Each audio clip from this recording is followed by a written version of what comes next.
This is the Detroit Sports Podcast Network.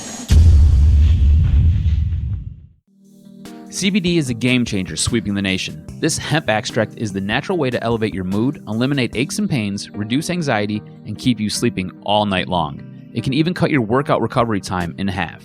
Get in the game today with 20% off all orders of CBD and lavender products from Lavender Lane, a lavender farm located right here in Milan, Michigan. Just go to lavenderlanemi.com today and enter coupon code DETROIT for 20% off your entire order. Guys, look, these amazing products are infused with calming lavender to maximize their effectiveness, meaning your CBD items only take minutes to take effect, which is way quicker than those pills you were about to swallow. On top of it, they are perfect for men and women. Lavender Lane has lab-tested CBD creams, tinctures, and roll-ons that are perfect for any situation, even if you're on the go. Put your health back in your hands by heading over to lavenderlanemi.com and entering coupon code DETROIT for 20% off your entire order of CBD and lavender products. What do you have to lose? Your satisfaction is guaranteed or your money back. So if you need lavender gifts for your loved ones or just looking for the natural way to ease your discomfort with CBD, go to lavenderlanemi.com and use coupon code DETROIT to unlock these miraculous benefits of CBD and lavender. That's lavenderlanemi.com. And remember, use coupon code DETROIT for 20% off your CBD and lavender products from Michigan's own Lavender Lane.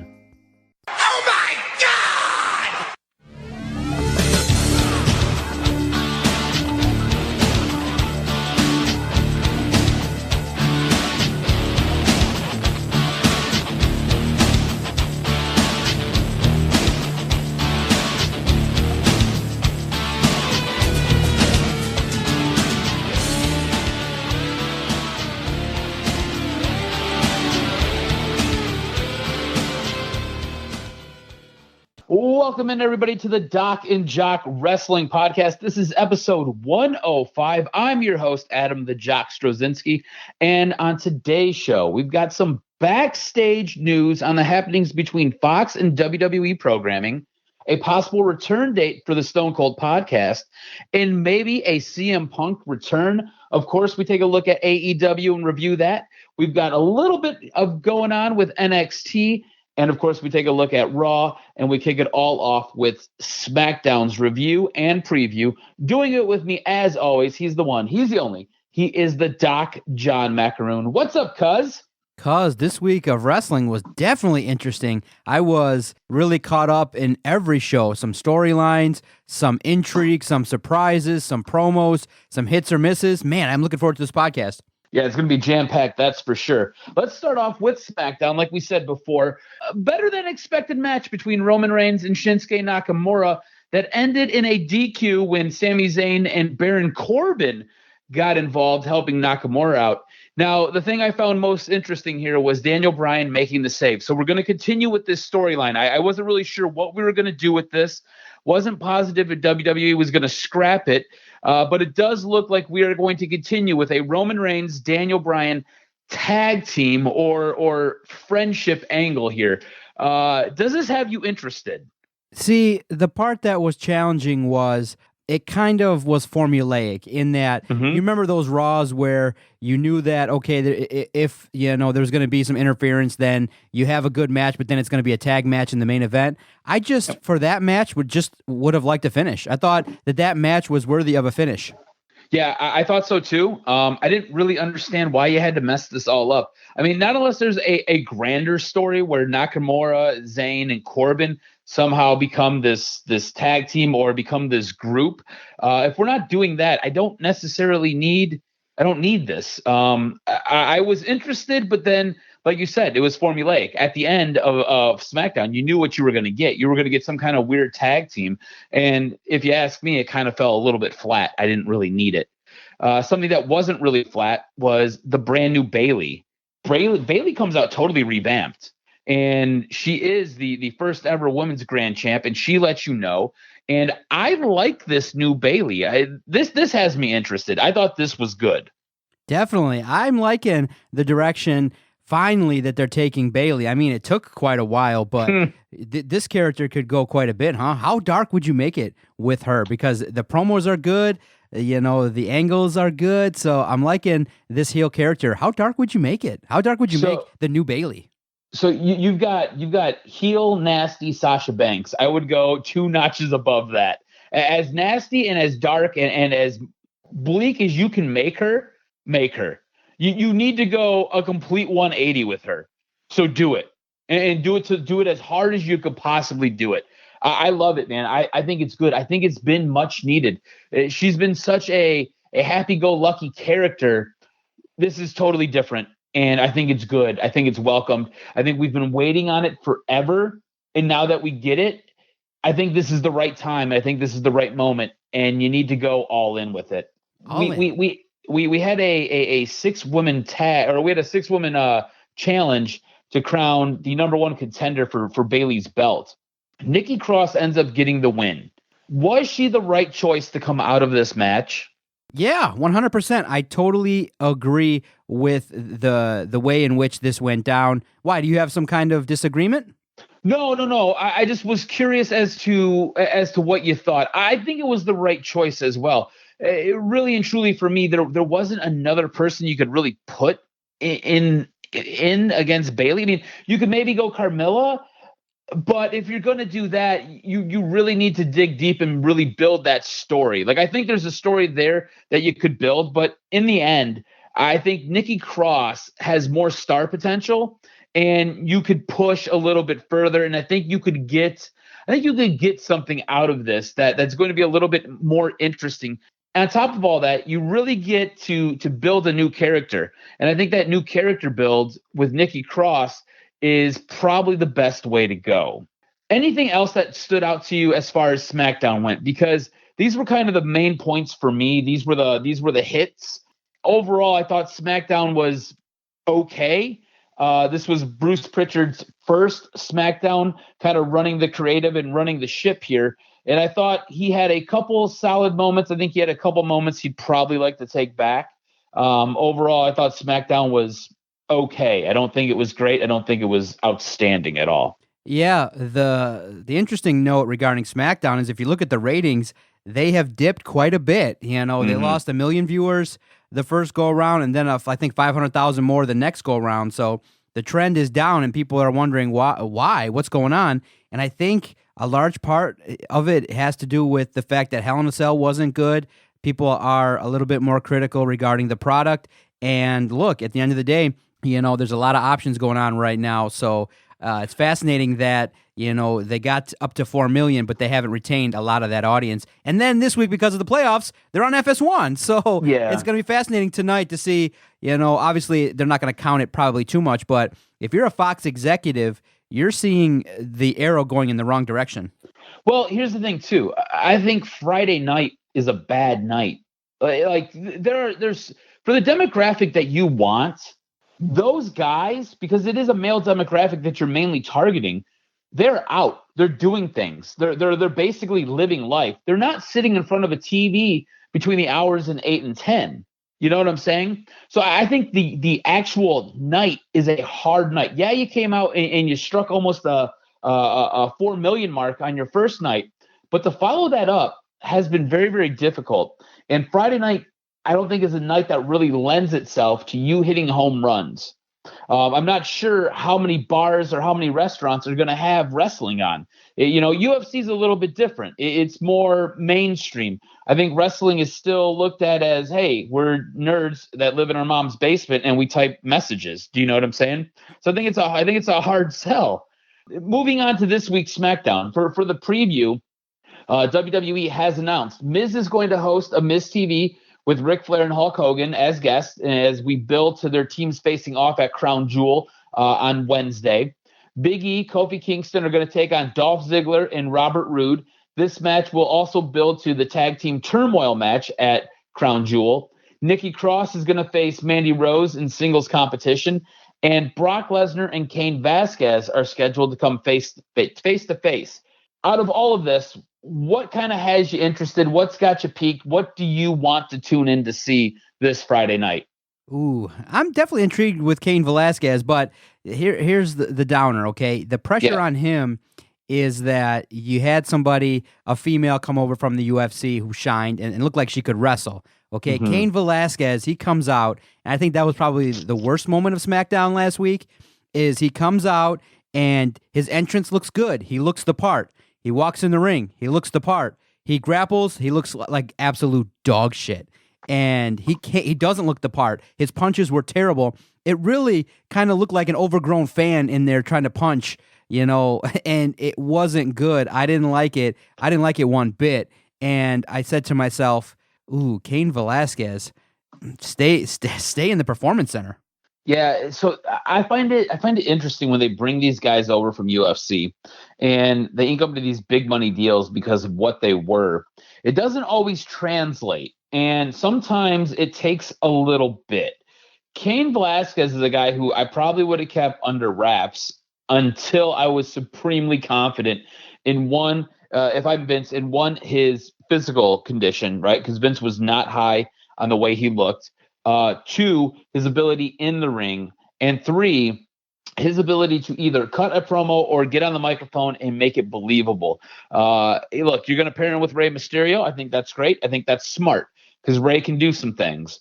All that being said, I don't know if now is the time for him. Right, and that makes me question why you bring him now. Yeah, and why is Rey Mysterio being made to look like the ultimate bitch? It was like he was getting slapped around, pushed around by Shelton Benjamin. I was like, you know what? If you really want to sell it, just do a couple suplexes and put him in like a leg hold or something. But to push him around and slap him around really kind of, to me, diminished Rey Mysterio. It's like, Rey Mysterio's a legend. This is a guy that's like fought the Big Show and all the legends and stuff like that. To get pushed around by Shelton Benjamin, it was kind of, like I said, a big, huge demerit segment. But I don't know, like, is a 5-minute match versus Brock Lesnar going to do it for everybody? At the end of the day, you have to wrestle. You can't just fake it because, otherwise you're going to have people booing and, not really thrilled with the product. Yeah, I don't know how this is going to come off. I don't know how this is going to work because, again, Lesnar doesn't like to have long matches, doesn't really like to put the effort in, especially when you're laying a match out. Cain Velasquez is brand new to this, and you really don't know what his repertoire is. I think Brock Lesnar's best matches are when he's in there with guys who make him look better. And Cain Velasquez is essentially a rookie here. This is going to be his first match. So how does this match come off? How does this look? What are we going to see? This is not one of those matches where I'm like, hey, I've got to pay to see this. I've got to tune in to see it because I think it's going to be a train wreck. If this was a UFC match, I'm all about it, but this isn't going to be a UFC match. So I'm not 100% sure. All that being said, this is one thing that I would tune in to see. This is one thing I will tune in to see. I want to see what happens. Again, we're building to what's taking place on Halloween. So, yeah, I will tune in to see that. Also, I'm interested to see what happens with Miz TV. Look, Ric Flair has been interviewed a couple times the last couple weeks. And I don't know about you, but every time Ric Flair gets interviewed, he's just a little bit off. Like, he's starting to show signs of his age. Yeah, dude probably gets tired walking to the ramp, walking down the ramp, He's like, oh, God, what do I got to say? And then you got to also remember what you got to deliver. Dude, he forgot where they were going to be this week. I don't know if you caught that. I think it was on Raw. He forgot where they were going to be this week when he was calling Hogan out. And I was like, oh, man, that is great. Now, Ric Flair is such a pro that he can just kind of roll over it, and he just kind of puts a little twist on it, and it comes out great, and it's awesome. But all that being said, it's getting painful, and I'm not sure. Basically, I'm tuning into Miz TV because I want to see the train wreck. I want to see Ric Flair, and I want to see Hulk Hogan, and I just want to see them collide and just the flames and the fire explosion. You know what I'm saying?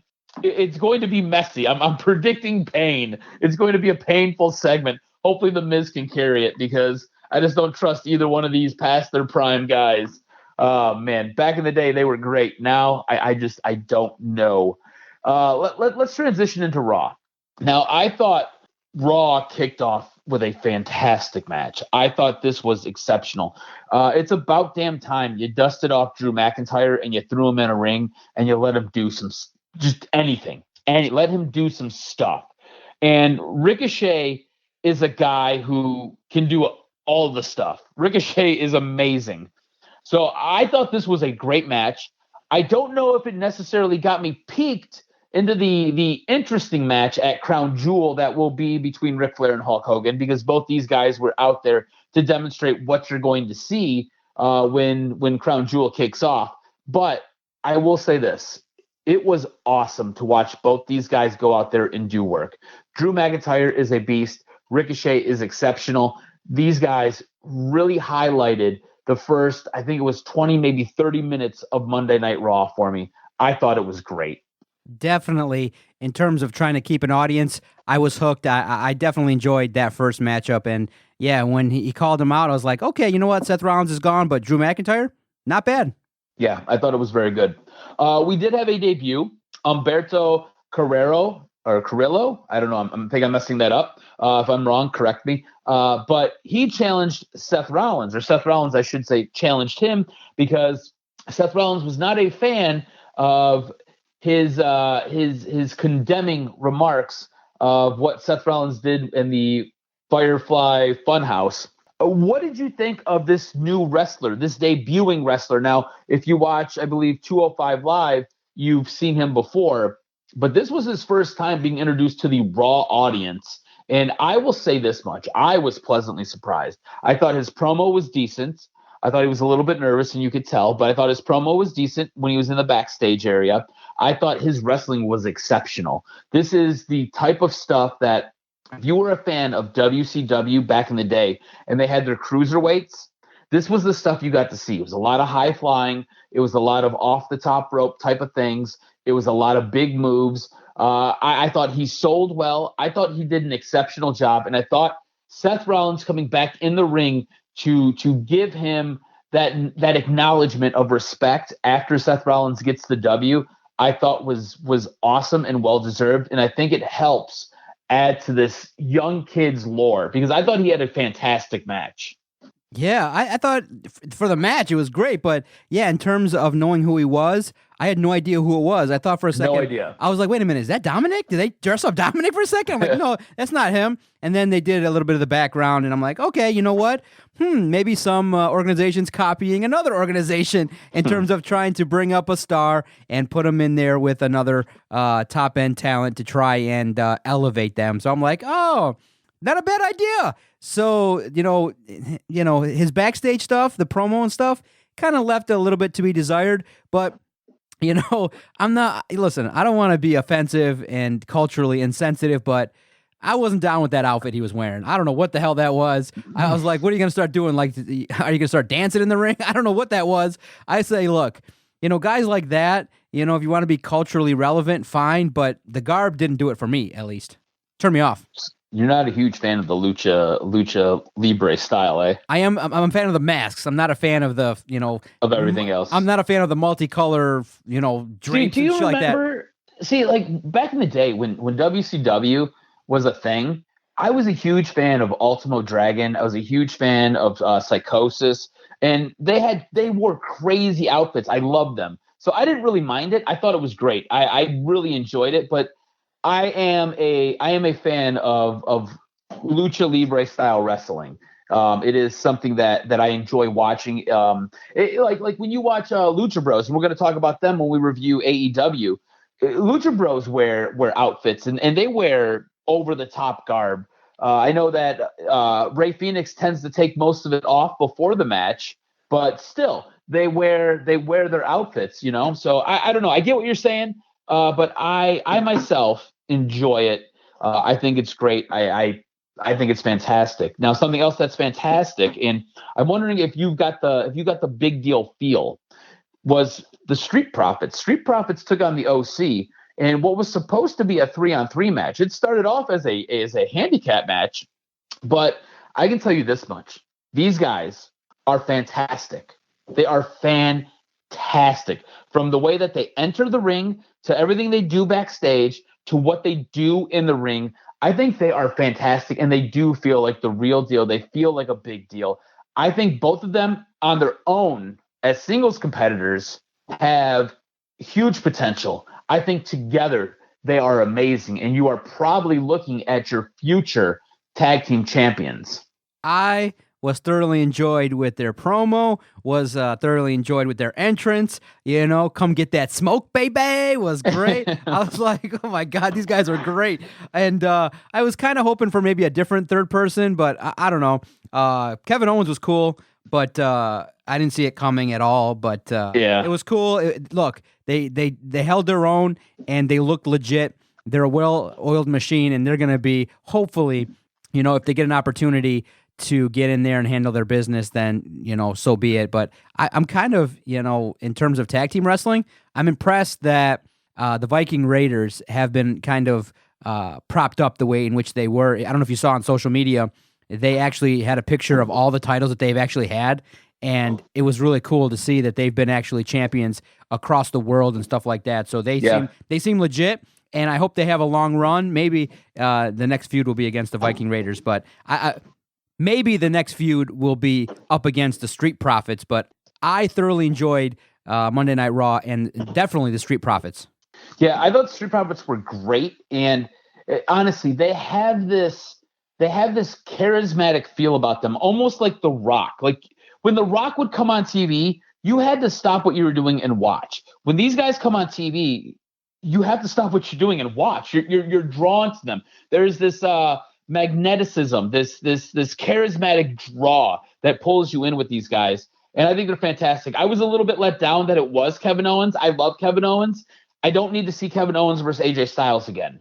I don't want to see that. I didn't understand Kevin Owens being the guy who was the third member of their team. I thought you could have went any other direction, but you go with Kevin Owens, and to me, it feels like, hey, what are we doing with KO? We got nothing. Cool. Let's throw him in this because we don't have anything going for him. Overall, I thought Raw was very enjoyable. I didn't, again, the only thing I really didn't like was the Kevin Owens bit. I don't really like the Rusev bit. We didn't even talk about that because I don't believe it deserves to be discussed right now. Pass. It's just I thought Raw was good. I thought it was pretty decent, actually. I think there were a lot of highs. I think there were some lows though. NXT. I think the big thing to come out of NXT is what happened with Finn Balor.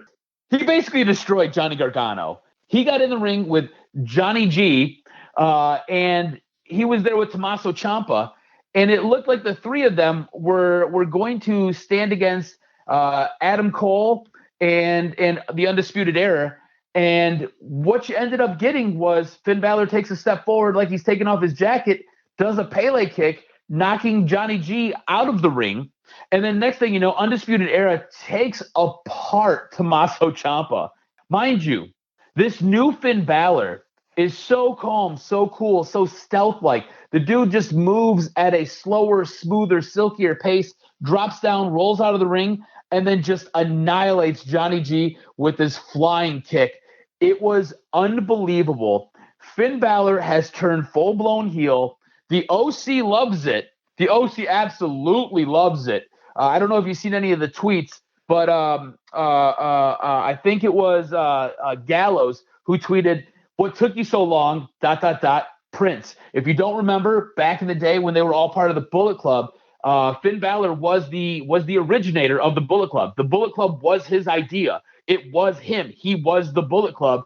And he was what was his name? It was Prince. I'm drawing a blank right now. Anyways, he was the Bullet Club. He was the leader of it. So to see his Bullet Club brethren get behind him, I thought was absolutely awesome. And I look, we've been calling for it. We wanted to see this for a while, and we've been waiting for it. So now Finn turns heel. Somehow or another, we need to get Finn Balor in with the OC, and I'm just not sure. Prince Devitt, that was his name when he was in the Bullet Club when he founded it. So somehow we need to get formerly Prince Devitt, now Finn Balor, in with the OC, and it was basically him and Carl Anderson were the head guys of the Bullet Club when it originally started. So I look, man, I love it. I think it's great. I do. I really do. I need more. I want him on either Raw or SmackDown. I need him with the OC, whatever they're doing, and I need them to basically become, like I was saying, I want that NWO feel. I need that. I want that.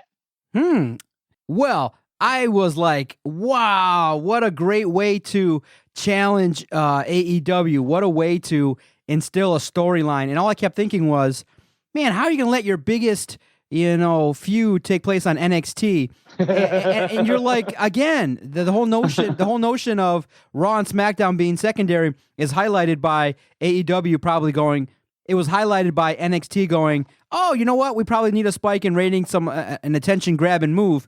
That's pretty much what you did, and I can't wait to see Balor Gargano. It's going to be nice. Yeah, it'll be a great match for sure. I just need to see what this holds for his future. I'm really interested there. Now, as far as AEW, which you just brought up, I thought AEW was spectacular. I was captivated from bell to bell. We start off with the Lucha Bros beating Private Party, and then that rolls right into SCU beating Dark Order. Now, this basically is the build for what I had basically suspected and have felt since day one. I think it got turned up a monster notch last week when the Lucha Brothers took out Christopher Daniels, who is dealing with a little bit of a neck stinger. This is basically your tag team tournament finale now. So you've got the Lucha Bros versus SCU, and I don't know about you, but I love this. I can't wait for this. The Lucha Brothers have accelerated their destruction. They are now so over the top, so violent with some of their moves. I feel bad for the guys who are in the ring with them. On top of that, SCU, Scorpio Sky is a stud, right? Kaz is a beast. Once Christopher Daniels comes back, these guys are exceptional. These guys are solid. I think that the Lucha Brothers have to win the titles, though. I'm not sure where you're at with this. Oh, no doubt. The Lucha Brothers have to win, but it's going to be a classic tag team match. I'm loving the tag team division. I'm loving what I'm seeing, the passion, the storyline, the psychology in ring. It's like, man, it's kind of reminding me of the old Demolition, reminding me of like the Hart Foundation. Brings you back, harkens back to the time when tag team wrestling was cool. And when AEW has, highlighted it, it makes it feel important. The tag team feel, I'm not sure what I had thought prior. I'm not sure I was sold on it, but I'm sold on it now. And I definitely hope that the Lucha Brothers are the inaugural AEW tag team champions. Yeah, and you're right. AEW does put an expressed concern or an expressed emphasis on tag team wrestling. And I think really and truly, I think 4 out of 5 or 6 matches on the show were tag team wrestling. That's how much of an impact that they put on it, or how much of an emphasis they put on it. Now, we did have a standalone moment, and this is what all the talk was about coming out of AEW. It was Chris Jericho and Cody Rhodes and the build to their match. Now, you have Cody Rhodes in the ring, and he's trying to conduct an interview with Tony Schiavone.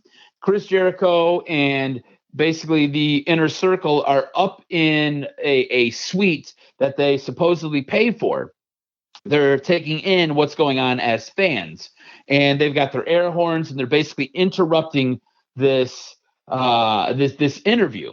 And basically, you've got Cody Rhodes lob a blow at Chris Jericho and say, this isn't like the other place we used to work at. There's nothing preventing me from coming up there and kicking your ass, is essentially what he said. Jericho comes back. And by the way, Jericho's rebuttal and just the back and forth exchange between these two guys was absolutely fantastic, which will set up my question to you in a moment. But the back and forth was fantastic. And what ends up happening is Chris Jericho's essentially like, there's one of you, there's 4 of us. What are you going to do?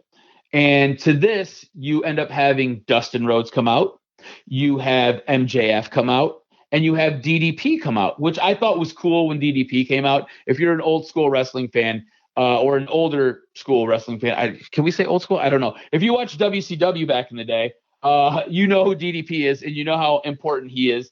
And you understand what he means to Cody Rhodes and who he is to Cody Rhodes. But I think the one thing you can take out of this, because it does get physical, it does get messy. Cody Rhodes basically punches through a glass window to get at Chris Jericho, and they brawl in the concourse, and it was great. Cody and all the guys get removed while Chris Jericho is allowed to stay. That is not what I want to to highlight. That's not what I want to focus on. I want to focus on Chris Jericho and his mic skills. And I have a question for you. In your book, is Chris Jericho A, in the top 10, B, in the top 5, C, in the top 3, or D, best of all time on a microphone, cutting a promo and going back and forth, ad-libbing with somebody? Oh, his run in AEW has kind of catapulted him maybe from top 10 into top 5. I don't think you can say top 3 just yet, because definitely I think that's reserved for The Rock, Stone Cold, and because obviously Stone Cold still has a chant that goes on, and you got The Rock, and you got others as well, but I think he's catapulted himself into that category of rarefied air in that top 5. Yeah, see, I'm gonna go top 3. Now, again, Chris Jericho, I love him, probably my all-time favorite wrestler. But the thing is, I have to give respect where respect is due, right? So, in no particular order, you've got Ric Flair in his prime. He was exceptional. You've got The Rock. You've got Stone Cold. And I think that Chris Jericho ties these guys. And I'm going to say it's a tie, because I think The Rock is probably the best, followed by Stone Cold. I think Chris Jericho and Ric Flair are at a tie for 3. And the thing is, I really do like Ric Flair, and I do like Ric Flair's bit, and I like his gimmick. But he didn't really have to evolve and change who he was a whole lot. He was Ric Flair pretty much everywhere he went. Now, Chris Jericho has evolved and become somebody different over time. He's been multiple people. And I think that is one of the things that helps separate Chris Jericho from a lot of these guys. He got over a freaking list. He got over a list, and he got over a scarf. He even made a note about the scarf when MJF came out. He said, "Hey, who wears a scarf? Who thinks wearing a scarf is cool?" Remember, this was a guy who wore a scarf. So I think Chris Jericho is great. I think he's fantastic. For me, he's in my top 3 all time. Something interesting AEW does, and I kind of want to gauge where you're at with this, because I do love talking wrestling with you, and I think you have a great perspective on it. AEW has a time limit rule. Now, this is something that if you watch a lot of New Japan, they utilize a lot. You don't see a lot of it in a lot of modern day American wrestling. WWE doesn't really utilize it.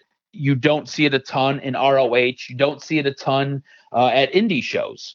Basically, when you're up against the clock and you're about to run out of the allotted time that they've given you, there's a call made from the back or from the side, and basically they tell the ref, "Hey, you got to wrap it up. You got 5 minutes."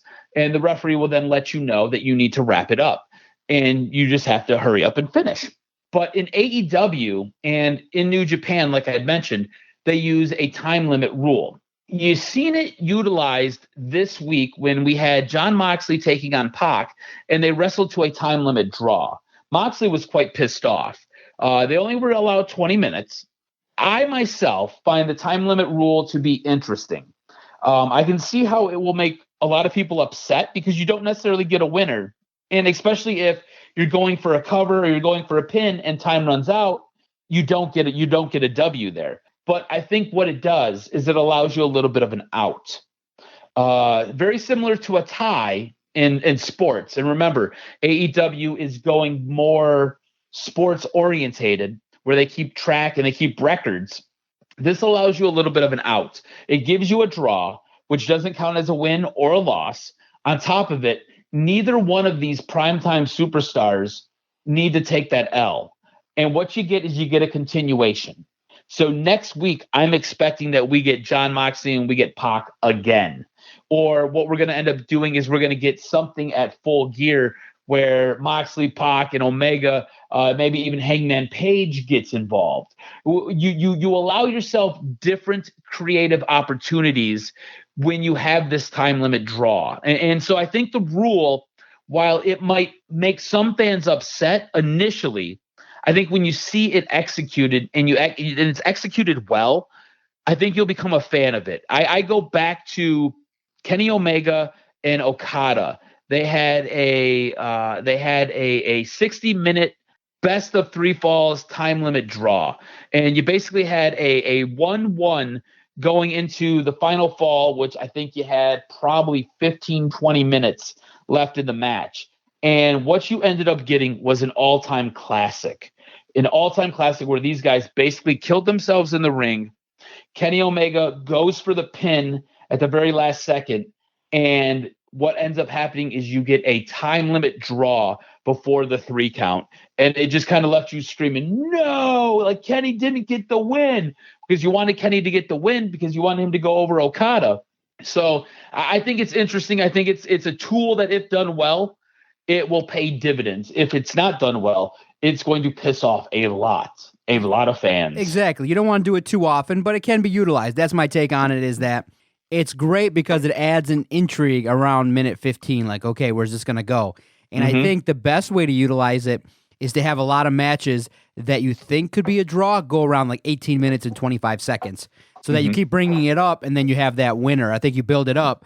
And I just think, I think that fans nowadays, because of our short attention spans and the way in which we consume wrestling, and especially based on the reaction from Hell in a Cell, I think fans just want to see a winner. I think DQs and time limit draws and weird interruptions and what they did on SmackDown, where you reintroduce another match stemming from the original match, I just think fans really like, and I think I'm starting to like, where, okay, 2 combatants get into the ring, they wrestle it out, and we get a winner.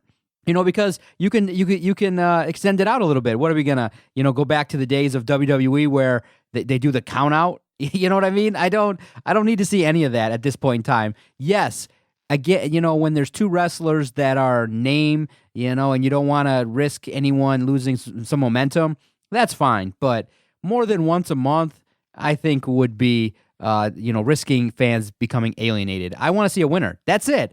Wrestle. 1, 2, 3, submission, and call it a day, and let us debate whether someone has momentum or not.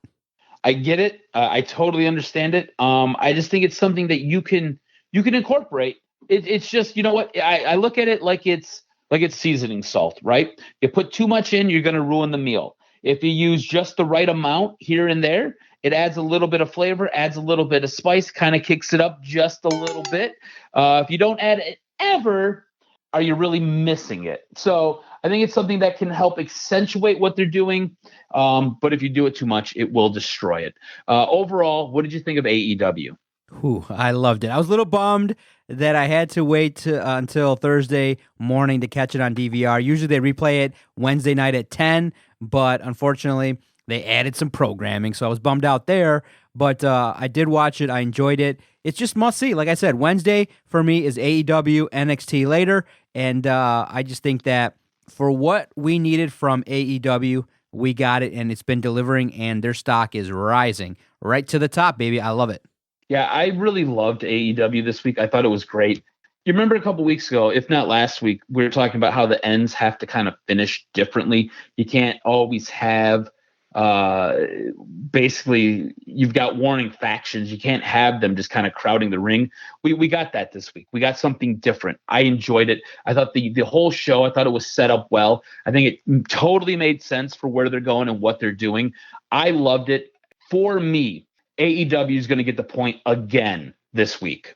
You willing to consider NXT because they had the best angle, getting a half, some credit? I mean, when you turn Finn Balor heel with the destruction, with the surprise value of what we saw and the new feud, you willing to kind of maybe not give AEW the full point and give some credit to NXT for what they delivered?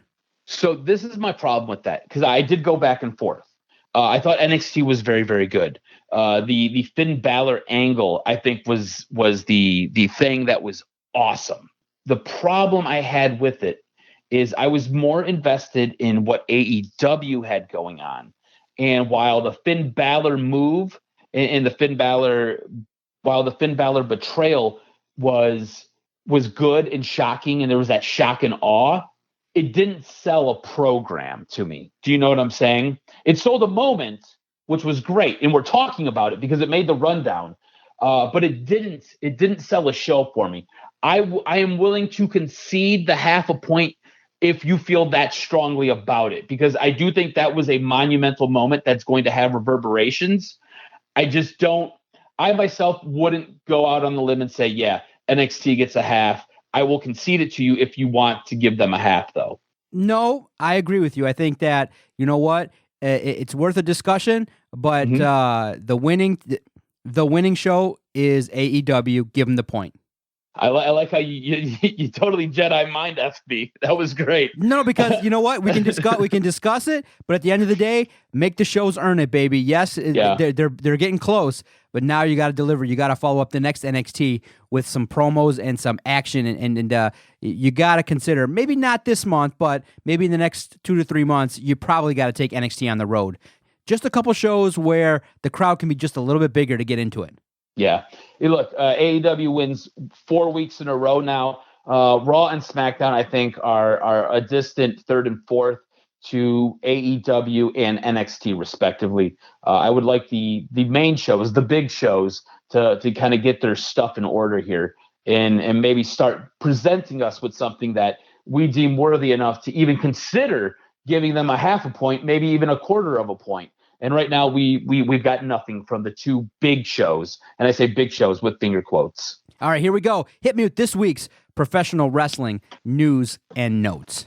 A ton of news and notes this week. Seth Rollins calls out Kenny Omega again. This time, Rollins did an interview in Houston where he said, when Kenny's done playing in the minor leagues over there, then he can come and work at the absolute top professional wrestling company in the world in front of the most people and make the most money and have the biggest matches, which is with me at WrestleMania. So Seth Rollins blowing smoke and calling out Kenny O.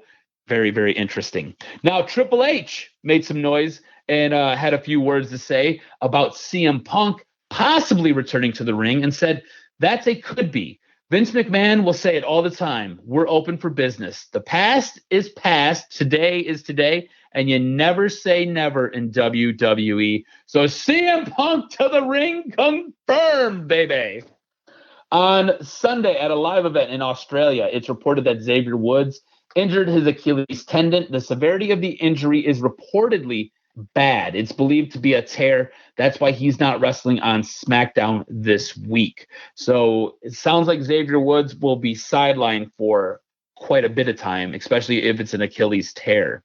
The 20-man battle royal that will be held at WWE's Crown Jewel on October 31st will determine the number one contender for the United States Championship. The winner of the battle royal will go on to face AJ Styles for the title later in the show. The Stone Cold podcast is reportedly set to return to the WWE network in the near future. Now, speculation is that it'll be back on somewhere around the first quarter of 2020. So someplace between January 2020 to, February, March 2020. So we could be looking at the Stone Cold podcast making an epic return to the WWE network. It sounds like the guests are going to be outstanding as well. Now, the WWE Backstage show that is set to begin airing weekly on Fox on November 5th is reportedly almost entirely in Fox's hands. It sounds like Fox is making the decision regarding who appears on the show, and WWE doesn't have much input. So basically the entire show is being ran by Fox. WWE Backstage will be hosted by Renee Young and Booker T.